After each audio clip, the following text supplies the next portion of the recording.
ಎಂಬುದಾಗಿ ಪೈಲಾಯಿ ದೇವರು ಏನ್ ಮಾಡಿದ್ರು, ಬಲಿಷ್ಠನನ್ನ ಕಟ್ಟಬೇಕು. ಎಸ್, ಬಲಿಷ್ಠನ ಕಟ್ಟಿದ್ದು ನಿಜ. ಯಾಕಂದ್ರೆ ಸೈತಾನ್ ಕ್ರಿಯೆಗಳನ್ನ ಯೇಸು ಸ್ವಾಮಿ ಎಲ್ಲ ಕಟ್ಟಿಬಿಟ್ರು. ಆದರೂ ಏನಾಗಿತ್ತು, ಈ ಮಕ್ಕಳಿಗೆ ಒಂದು ಪಾಪದಲ್ಲಿ ಶಾಪದಲ್ಲಿ ಬಿಡುಗಡೆಗೆ ಆಗಲಿಲ್ಲ. ಮುಖ್ಯವಾಗಿ ಹೇಳಬೇಕಂದ್ರೆ ಈ ಮಕ್ಕಳು ತನ್ನ ಸ್ವಂತ ಪಾಪದಿಂದ ಬಿಡುಗಡೆ ಹಾಕಕ್ಕೆ ಇವ್ರಿಗೆ ಆಗ್ಲಿಲ್ಲ. ಯೇಸು ಕಟ್ಟಿದ್ದಾರೆ, ದೇವರು ಕಟ್ಟಿದ್ದಾರೆ.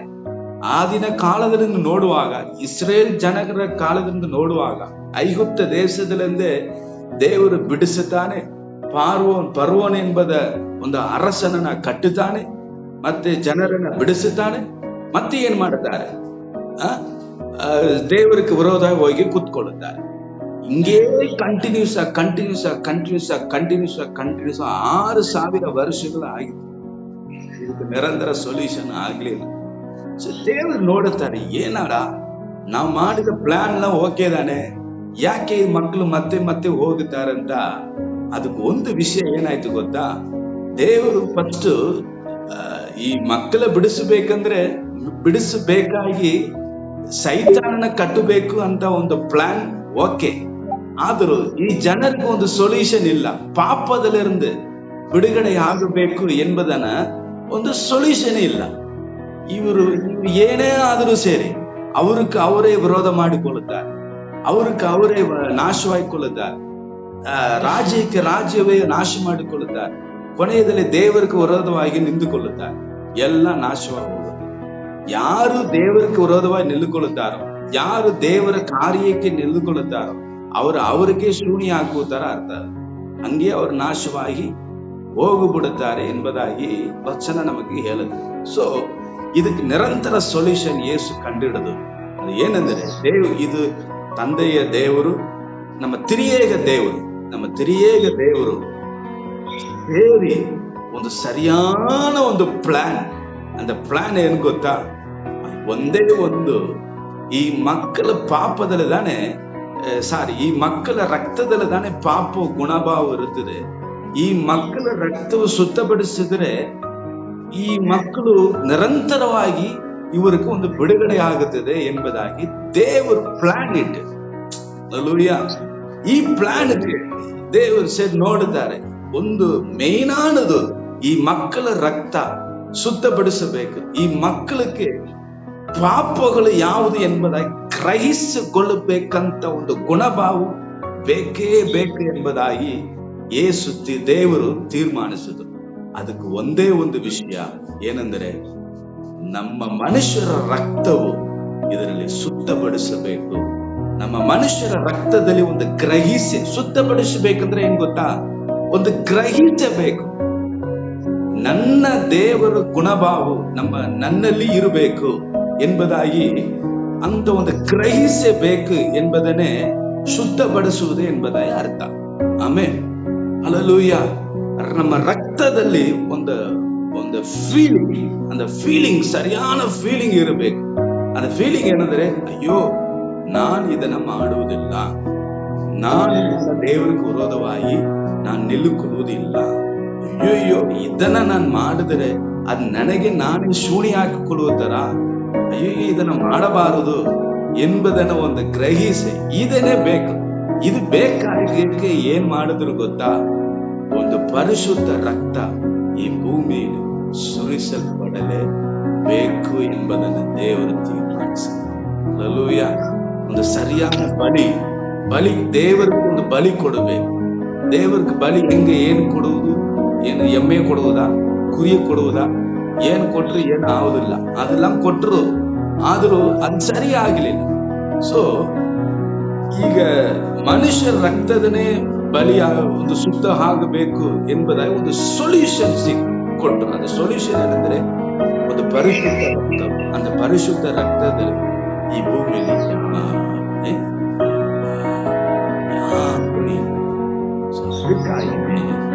ದೇವರೇ ಏನ್ ಮಾಡಿದರು, ತನ್ನ ದೇಹವನ್ನೇ ಕಲಿಸಿ, ಯೇಸು ಎಂಬ ಹೆಸರಲ್ಲಿ ಕಲಿಸಿ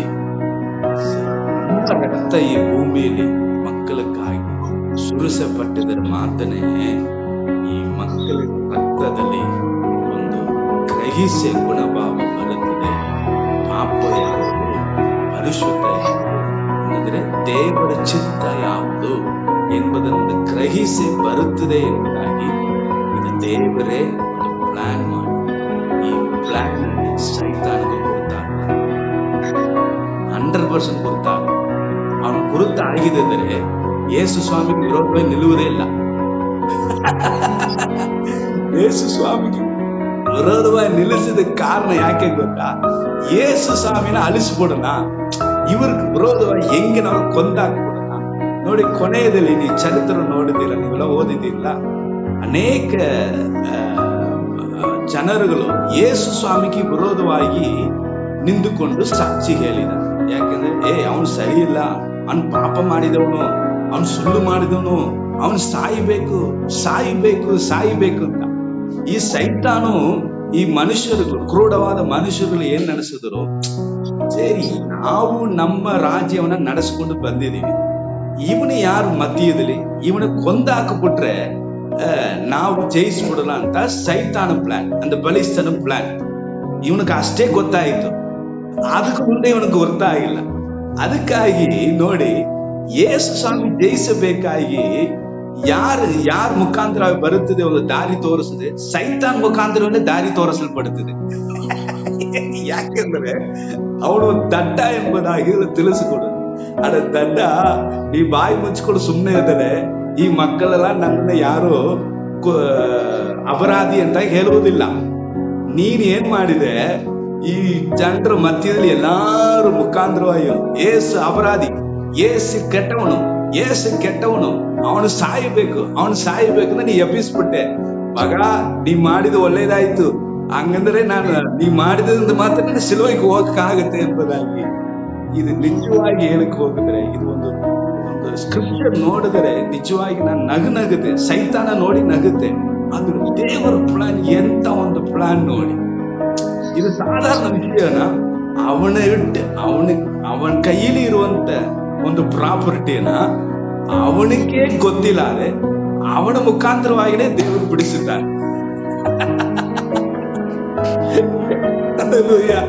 ಇದನ್ನೇ ಒಬ್ಬ ಮನೆ ಓನರ್ಗೆ ಮನೆಯಲ್ಲಿ ಒಂದು ಬಂಗಾರ ಇರ್ತದೆ ಅನ್ಕೊಳ್ಳಿ. ಈ ಬಂಗಾರ ಇಟ್ಕೊಳ್ಳೋದಕ್ಕೆ ಈ ಮನೆ ಓನರ್ ಮುಖಾಂತರವಾಗಿದೆ, ಆ ಮನೆಗೆ ಗೊತ್ತಿಲ್ಲದೆ, ಆ ಮನೆಯವನಿಗೆ ಗೊತ್ತಿಲ್ಲದೆ ಮನೆಯವನು ಇಟ್ಕೊಂಡೇ ಆ ಬಂಗಾರ ಹೊರಗಡೆ ಬರುತ್ತದೆ. ಇದೆ ಆ ಬಂಗಾರ ಎಂಬುದು ಯಾರಂದ್ರೆ ನಮ್ಮ ಆತ್ಮ ಮನೆ. ಈ ಮನೆ ಓನರ್ ಯಾರಂದ್ರೆ ಸೈತಾನ್ ಎಂಬುದೇನೆ. ಮನೆ ಎಂಬುದು ಯಾವುದಂದ್ರೆ ಈ ಲೋಕ. ಈ ಲೋಕಕ್ಕೆ ಓನರ್ ಮಿಸ್ಟರ್ ಡೂಪ್ಲಿಕೇಟ್ ಆಫ್ ಸೈತಾನ್, ಡಾಕ್ಟರ್ ಆಫ್ ಡೂಪ್ಲಿಕೇಟ್ ಸೈತಾನ್. ಇಂದ ಸೈತಾನ್ ಏನ್ ಮಾಡಿದ, ಯೇಸು ಕೊಂದಾಕ್ಬಿಟ್ರೆ ಎಲ್ಲ ನಮ್ಗೆ ಸರಿಯಾಗಿ ಅನಿಸಿದ. ಅಂದ್ರು ಅವನ ಪ್ಲಾನ್ ಅದಷ್ಟೇ. ದೇವ್ರಿಗೆ ಗೊತ್ತಾಯ್ತು, ಇವನು ಇಷ್ಟೇನೆ ಸಿದ್ಧಿಸಿದ್ದಾನೆ, ಇವನ ಮುಖಾಂತರವೇ ನಾವು ನಡೀಬಹುದು ಅಂತ ದೇವರ ಪ್ಲಾನ್ ಮಾಡಿದ್ರು. ಅದರಿಂದ ದೇವರು ಏನ್ ಮಾಡಿದ್ರು, ಶಿಲುವೆಗೆ ಹೋಗಿ ಅಂದ್ರೆ ಶಿಲುವೆ அந்த ಭಾರವನ್ನ ಯೇಸು ಸ್ವಾಮಿನೇ ಹೊತ್ತುಕೊಂಡು. ಸೊ ಯೇಸು ಸ್ವಾಮಿಯನ್ನ ಯಾರು ಗುಲಾಮಾಗಿ ನಡೆಸಕ್ಕೆ ಆಗುವುದಿಲ್ಲ, ಯೇಸು ಸ್ವಾಮಿಯನ್ನ ಯಾರು ಕಂಟ್ರೋಲ್ ಮಾಡಕ್ಕೆ ಆಗಲಿಲ್ಲ. ಯೇಸುವೆ ತನ್ನನ್ನ ಕಂಟ್ರೋಲ್ ಮಾಡಿ ಹೋದ. ಯಾಕಂದ್ರೆ ತಮ್ಮ ಮಕ್ಕಳಕ್ಕಾಗಿ ಒಂದು ನಿರಂತರ ಸೊಲ್ಯೂಷನ್. ಸೈತಾನ ನಾಶಪಡಿಸಬೇಕಾಗಿ ಅಲ್ಲ, ಯೇಸು ಶಿಲುವೆಯಲ್ಲಿ ರಕ್ತ ಸುರಿಸಿದರು. ಯೇಸು ಶಿಲುವೆಯಲ್ಲಿ ರಕ್ತ ಸುರಿಸಿದ ಕಾರಣ ಮನುಷ್ಯನಾದ ನಿನ್ನನಗೂ ನನಗಾಗಿ, ಆತನ ಮಕ್ಕಳಕ್ಕಾಗಿ. ಸೈತಾನ ನಾಶಪಡಿಸಬೇಕಂದ್ರೆ ಸೈತಾನ ದೇವರು ಡೈರೆಕ್ಟ್ ಆಗಿ ಹೊಡಿದಿರಬಹುದು, ದೇವರು ಡೈರೆಕ್ಟ್ ಆಗಿ ಹೋಗಿ ಕಟ್ಟುತ್ತಾರೆ. ಆದರೂ ಈ ಮಕ್ಕಳು ತಾನೇ ಸರಿಯಾಗಿ ತಿರ್ಗ ಹೋಗಿ ಅವನ ಮನೇಲಿ ಹೋಗಿ ಕೂತ್ಕೊಂಡು ಇರುತ್ತಾರೆ. ಮತ್ತೆ ಯೇಸು ಕಟ್ಟಿದ ಕಟ್ಟುಗಳನ್ನ ಬಿಚ್ಚುವುದೇ ಇವರೇ ಮಕ್ಕಳೇ. ಸೈತಾನ್ ಮತ್ತೆ ಹೆಂಗೆ ಹೊರಗಡೆ ಬರ್ತಾನೆ ನೋಡಿ. ಒಬ್ಬ ಮನೆಯಲ್ಲಿ 7 ದೆವ್ವ ಇರ್ತದೆ, ಹೊರತನಗೂ ಒಂದು ದೆವ್ವ ಇರ್ತದೆ. ಆ ದೆವ್ವವನ್ನು ಯೇಸು ಬಿಡಿಸಿದಾರಲ್ಲ, ಅದು ಹೊರಗಡೆ ಹೋಗಿ ಸ್ವಲ್ಪ ದಿವಸ ಆದ್ಮೇಲೆ ಏನಾಯ್ತು, ಅವನಿಗೆ ಇಷ್ಟವಾಗಿ ಆ ಮಗ ಇದ್ದಿದ್ದ ಕಾರಣ ಹೋಗಿದ ಒಂದು ದೆವ್ವ 7 ದೆವ್ವವಾಗಿ ತಿರುಗ ಬಂದಿತ್ತು. ಹಂಗಂದ್ರೆ ಒಂದು ದೆವ್ವ 7 ದೆವ್ವ ಆಗಿದ ಕಾರಣ ಸೈತಾನ ಸಾಮರ್ಥ್ಯ ಅಲ್ಲ, ಈ ಮನುಷ್ಯರ ಸಾಮರ್ಥ್ಯ, ಈ ಮನುಷ್ಯರ ಕೆಟ್ಟ ಬುದ್ಧಿ, ಈ ಮನುಷ್ಯರಂತ ಪಾಪಗಳ ಕ್ರಿಯೆಗಳು. ಸೊ ಈ ಮನುಷ್ಯರಿಗೂ ತಾನೇ ಒಂದು ಬಿಡುಗಡೆಗೆ ಒಂದು ಸೊಲ್ಯೂಷನ್ ಇಲ್ಲದ ಇದಕ್ಕಾಗಿನೇ ರೂಪಿಸ ಜನರಿಗಾಗಿ ದೇವರು ಯಾವ ಕೈಯಿಂದ ಜನರನ್ನ ರೂಪಿಸಿದಾರೋ ಅದೇ ಕೈಯನ್ನ ಶಿಲುಬೆಯಲ್ಲಿ ಮೊಳೆ ಮುಖಾಂತರವಾಗಿ ಹೊಡೆದು ಹಲ್ಲೆಲೂಯಾ ಯಾವುದು ಕೈಗಳ ಮುಖಾಂತರವಾಗಿ ಈ ಮಕ್ಕಳನ್ನ ರೂಪಿಸಿದಾರೋ ಈ ಮಕ್ಕಳಕ್ಕಾಗಿನೇ ಕೈಗಳನ್ನ ಆಣೆಯಿಂದ ಮೊಳೆಯಿಂದ ಒಡೆಸಿ ಈ ಮಕ್ಕಳನ್ನ ಬಿಡಿಸಿ ನಡೆಸಿದ. ಹಲ್ಲೆಲೂಯಾ. ಕೈಗಳು ಮಾತ್ರ ಅಲ್ಲ, ತಲೆಯಿಂದ ಮುಕ್ಕಾಲವರೆಗೆ ಯಾವುದು ಚಿಂತೆಯಿಂದ ಯೋಚಿಸಿ ನನ್ನ ಮಕ್ಕಳು ಈ ಕಣ್ಣು ಹಿಂಗೆ ಇಟ್ಟರೆ ಎಷ್ಟು ಚೆನ್ನಾಗಿರುತ್ತದೆ, ಈ ಮೂಗು ಹಿಂಗೆ ಇಟ್ಟಿದ್ರೆ ಎಷ್ಟು ಚೆನ್ನಾಗಿರುತ್ತದೆ ಚಿಂತಿಸಿ ರೂಪಿಸಿದ ದೇವರು ಕೊನೆಯಲ್ಲಿ ಆತನ ತಲೆಯಲ್ಲಿ ಮುಳ್ಳು ಕಿರೀಟವನ್ನ ಹೊತ್ತುಕೊಂಡು ಈ ಮಕ್ಕಳ ಮತ್ತು ತಿರುಗ ಏನ್ ಮಾಡಿದರು, ದೇವರ ಚರ್ಚೆ ತಲೆಯಲ್ಲಿ ರಕ್ತವನ್ನು ಸುರಿಸಿ. ಹೇಗೆ ಈಗ ಕಣ್ಣು ಮೂಗು ಬಾಯಿ ಇದೆಲ್ಲ ಚಲವ ಇರುತ್ತಲ್ಲ, ಹಿಂಗೆಲ್ಲ ಇರಬೇಕು. ಯಾಕೆಂದ್ರೆ ನನ್ನ ಮಕ್ಕಳು ಯಾರೋ ಪುರ ಇರಬಾರದು, ನನ್ನ ಹಾಗೆ ಇರಬೇಕು, ನನ್ನ ಮೂಗು ಹಾಗೆ ಇರಬೇಕು, ನನ್ನ ಕಣ್ಣು ಹಾಗೆ ಇರಬೇಕು, ನನ್ನ ಚರ್ಮ ಹಾಗೆ ಇರಬೇಕಂತ ಒಂದು ಸಿಂಧಿಸಿ ರೂಪಿಸಿ ದೇವರನ್ನ ಇವಾಗ ಮತ್ತೆ ಶಿಲುಬೆಗೆ ಕಳಿಸಿದ್ರೆ ಯಾರು ಗೊತ್ತಾ? ಯಾರು ರೂಪಿಸಲ್ಪಟ್ಟಿದಾರೋ ಆ ರೂಪಿಸಲ್ಪಟ್ಟವರನ್ನೇ ಯೇಸು ಸ್ವಾಮಿನ ಶಿಲುಬೆಗೆ ಕಳಿಸಿದ. ಸೈತಾನಲ್ಲ. ಈ ಕ್ರೋಢವಾದ ಈ ಒಳ್ಳೆ ಮಕ್ಕಳನ್ನೇ ದೇವರ ಶಿಲುಬೆಗೆ ಕಳಿಸಿದ್ರು. ಶಿಲುಬೆಗೆ ಕಳಿಸಿ ಅದು ದೇವರು ಒಪ್ಪಿಸ್ಕೊಂಡು ಪರವಾಗಿ ನನ್ನ ಮಕ್ಕಳು ನನ್ನನ್ನ ಹೇಳ್ತಾರೆ ನೋಡಿ, ಹಾಲು ಕುಡಿದ ಮಾರ್ಬಲ್ಲಿ ಮಗು ಕುಡಿದ ಮೇಲೆ ಎಟ್ಟು ಒದಿತಾರಂತೆ.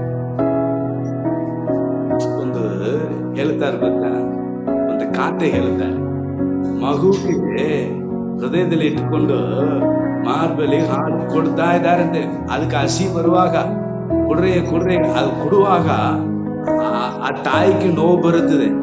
ಆ ನೋವೆಲ್ಲ ಸಹಿಸಿಕೊಂಡು ಯಮ್ಮ ಮಗನೇ ನೀ ಕುಡ್ರಿ ಕುಡಿದು ಮುಗಿದ ತಕ್ಷಣ ಆಗಿರಿ ಅಂತ ಬಡ ಎತ್ತು ಹೋಗಿದ್ದಂತೆ. ಈ ಮಕ್ಕಳು ಅಂತ ಒಂದು ರೀತಿಯಲ್ಲಿನೇ ದೇವರ ಕಡೆ ಎಲ್ಲವನ್ನು ಸ್ವೀಕರಿಸಿಕೊಂಡು ಕೊನೆಯದಲ್ಲಿ ದೇವರು ಬೇಡ, ಸೈತಾನ್ ಮನೇನೆ ಬೇಕು ಎಂಬುದಾಗಿ ಕೂತ್ಕೊಂಡಿದ್ದಲ್ಲ. ಅದಕ್ಕಾಗಿ ದೇವರು ಶಾಪ ಮತ್ತು ಹಾಳ ರೀತಿಯಲ್ಲಿ ರಕ್ತವನ್ನ ಈ ಭೂಮಿಯಲ್ಲಿ ಸುರಿಸಿದ್ದಾರೆ. ಹಲ್ಲೆಲೂಯಾ. ಈ ನೋಡಿ, ಒಂದು ತಾಯಿ ಮಾರ್ಗದಲ್ಲಿ ಮಗು ಹಾಲು ಕುಡಿದರೆ ಅದು ಹಾಲಲ್ಲ, ಅದು ತಾಯಿಯಿಂದ ಬರುವಂತ ರಕ್ತ. ಹೌದಾನೆ? ಆ ಮಗು ಹಾಲು ಕುಡಿಯಲಿಲ್ಲ, ತಾಯಿ ರಕ್ತವನ್ನು ಕುಡಿದಿದ್ದೇನೆ. ಆ ತಾಯಿ ರೀತಿಯಲ್ಲಿ ಅದು ಬೆಳೆಯುತ್ತೆ, ಹೌದಲ್ಲ? ಅದೇ ರೀತಿಯಲ್ಲಿ ಯೇಸು ಹಾಲು ಸುರಿಸಲಿಲ್ಲ, ರಕ್ತವನ್ನೇ ಹಾಲಾಗಿ ಸುರಿಸಿದ. ಹಲ್ಲೆಲೂಯಾ.